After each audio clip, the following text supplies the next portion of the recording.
তো গাইস, এসে গেছে ফ্রি ফায়ারের মতো সম্পূর্ণ একটি কপি গেম বা সিগমা প্রাইভেট সার্ভারও বলতে পারো। এই গেমে তোমরা পেয়ে যাবা ফ্রি ফায়ারের মতো ড্রেস আপ এবং গান কালেকশন। সবগুলোর নাম এবং ডিজাইন কিন্তু একই, শুধু গ্রাফিকটা চেঞ্জ করা হয়েছে। সিগমা প্রাইভেট সার্ভারে কিন্তু এখন season 2 hip hop elite pass চলতেছে। তো যারা গেমটি এখনো ডাউনলোড করোনি, তারা গেমটি ডাউনলোড করে একটি আইডি খুলে রাখতে পারো, কারণ এই গেমটা ফ্রি ফায়ারের মতো সম্পূর্ণ কপি হওয়ায় ভবিষ্যতে কিন্তু জনপ্রিয়তা লাভ করতে পারে।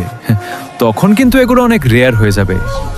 সিগমা প্রাইভেট সার্ভারটা ডাউনলোড করতে চাইলে যে কোনো ব্রাউজারে গিয়ে সার্চ করো vishal.top, তারপরে তোমাদের সামনে আমার ওয়েবসাইটটা চলে আসবে। Download sigma private server click করে ডাউনলোড করে নিবা, বা আমার টিকটকের বায়োতে দেওয়া লিঙ্ক থেকেও ডাউনলোড করতে পারো।